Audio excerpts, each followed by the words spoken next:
Hello everyone, welcome to my channel learn with Sapna. आज हम कर रहे हैं chapter number 12 algebraic expression class 7 mathematics NCERT की try these exercise on page number 231। यहाँ पे जैसे ऊपर एक एग्जांपल भी दिया हुआ है एक्सप्रेशंस को कैसे हम टर्म्स डिस्ट्रीब्यूट करते हैं और फिर उसके फैक्टर्स को लिखते हैं with the help of a tree diagram. तो वही हमें इस एक्सरसाइज के अंदर भी करना है। Let's start. जो हमारा ये फर्स्ट टर्म है that is 8y plus 3x²। तो यहाँ पे 8y एक टर्म है हमारा और 3x² हमारा एक टर्म है इन टर्म्स ऑफ एडिशन। तो अब यहाँ पे हम डिवाइड कर लेंगे। हमारे टर्म्स कौन कौन से हैं? 8y and 3x²। राइट, ये हो गए हमारे terms. Now in each term we have to categorise the factors. यहाँ पे कौन कौन से फैक्टर्स हैं? 8 and y। Will write factors. यहाँ पे क्या मल्टीप्लाई कर रहे हैं हम? 8 मल्टीप्लाई कर रहे हैं विद y। तो 8 फैक्टर हो गया हमारा 8 और एक फैक्टर हो गया हमारा y। Similarly in this case यहाँ पे हम क्या क्या मल्टीप्लाई कर रहे हैं? हम 3 मल्टीप्लाई कर रहे हैं x² से। x² कैसे आता है? x into x. तो बेसिकली यहाँ पे 3 फैक्टर्स हो जाएंगे 3x एंड x। जब हम 3 को मल्टीप्लाई करेंगे x से with x then only we will get 3x²। x² को हम एज अ फैक्टर नहीं लिखते हैं, we always multiply it with itself. तो x एंड x भी, जैसे यहाँ पे आप एग्जाम्पल में भी देख सकते हो x² है तो 2 separate x's will be written, it will not write x²। Similarly xy है तो x and y will be 2 separate factors. तो हमारे टर्म्स हो गए 8y एंड 3x² और फैक्टर्स हो गए 8y और यहाँ पे 3x। Similarly in the second part ये हमारा एक्सप्रेशन है। तो यहाँ पे भी 2 टर्म्स हैं 7mn और -4। ऑलवेज जो हमारा एक्सप्रेशन होता है वो हम एडिशन के फॉर्म में लिखते हैं। तो इसको हम ऐसे भी लिख सकते हैं 7mn प्लस ऑफ -4। सो -4 ये हमारा कांस्टेंट हो गया, इसके अंदर कोई फैक्टर नहीं है, ये यहीं पे ख़त्म हो जाता है। इसमें कौन कौन से फैक्टर्स हैं? Again 3 factors 7, m and n। तो ये इसका ट्री हो जाएगा, 2 terms and these 3 will be the factors. -4 constant है तो इसका कोई फर्दर डिस्ट्रीब्यूशन नहीं हो सकता। देन दिस, अब यहाँ पे जो टर्म है एक ही टर्म है तो 2x² इज़ 1 टर्म ओनली। यहाँ पे कोई एडिशन नहीं हो रहा, कोई और एक्स्ट्रा टर्म नहीं है। लेकिन इसके फैक्टर्स क्या क्या हो जाएंगे? Let's see. 2 एक फैक्टर हो गया, x² again x into x and then y। तो यहाँ पे फैक्टर्स हमारे 4 हो जाएंगे 2x, x and y because this is x²।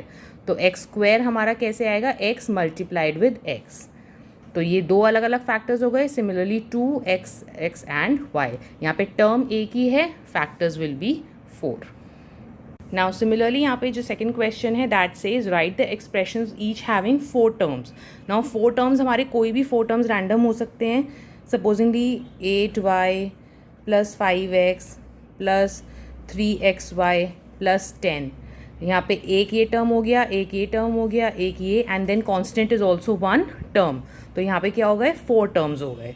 Similarly आप mn के फॉर्म में लिख लो, 8mn minus 3m minus 5 minus 2n²। Like any variable, any expressions आप कुछ भी बना सकते हैं इसमें। बेसिकली वो क्वेश्चन में क्या बोल रहे हैं? एटलीस्ट 4 टर्म्स होनी चाहिए। तो 4 terms can be any 4 term. आप इसमें भले ही ऐसे लिख लो like 7pq² plus 7p plus 7q plus 7। Like हमने जो कांस्टेंट है वो सब में सेम ले लिया लेकिन अलग अलग वेरिएबल्स ले लिए।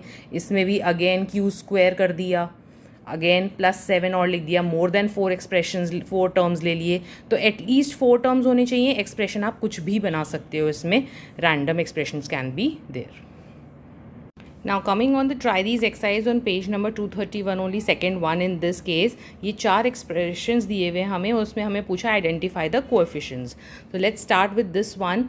यहाँ पे हम इस एक्सप्रेशन को ऐसे भी लिख सकते हैं 4x प्लस -3 ऑफ y, क्योंकि जो हमारे एक्सप्रेशंस होते हैं वो हमेशा एडिशन के फॉर्म में होते हैं। तो राइट, अब यहाँ पे हम टेबल बना लेते हैं, एक वेरिएबल एंड कोएफिशिएंट। राइट, तो अगर हम फर्स्ट टर्म देखें हमारा 4x टर्म में हमारा वेरिएबल क्या है? x और उसका कोएफिशिएंट क्या है? 4।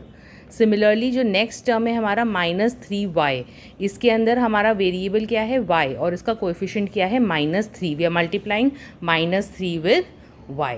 तो इस पूरे एक्सप्रेशन में जो एक्स वेरिएबल है उसका कोएफिशिएंट 4 है, जो वाई एक्स वेरिएबल है उसका कोएफिशिएंट -3 है। सिमिलरली इन दिस केस अब यहाँ पे क्या है, हमारे पास एक टर्म है a, एक टर्म है b, एक टर्म है 5। 5 इज़ अ कांस्टेंट, इसके अंदर कोई वेरिएबल ही नहीं है तो कोएफिशिएंट का क्वेश्चन ही नहीं आता, तो this term does not count. अब इसमें हमारे पास वेरिएबल क्या है a, अब a के साथ कुछ भी मल्टीप्लाइड नहीं है तो बाय डिफ़ॉल्ट कोएफिशिएंट क्या हो गया 1। अब b के जो यहाँ पे है सेकेंड टर्म उसमें b वेरिएबल है, उसका कोएफिशिएंट अगेन 1, राइट। तो जो भी हम वेरिएबल ले रहे हैं यानी जो अल्फ़ाबेट ले रहे हैं उसके साथ में कौन सा हमारा न्यूमरिक टर्म है, that is your coefficient. Similarly in this case अब यहाँ पे भी दो टर्म्स हैं 2y and 5। Again 5 is a constant, इसमें कोई कोएफिशिएंट नहीं है। यहाँ पे हमारा वेरिएबल क्या है y और इसका कोएफिशिएंट क्या है 2, right. So in this case 2। अब ये जो लास्ट पार्ट है 2xy, इसमें हमें केयरफुली देखना है, यहाँ पे एक ही टर्म है 2xy, there is no other term. अब यहाँ पे वेरिएबल हमसे पूछ रहे हैं, अगर हम वेरिएबल लेते हैं xy तो इसका कोएफिशिएंट क्या है 2।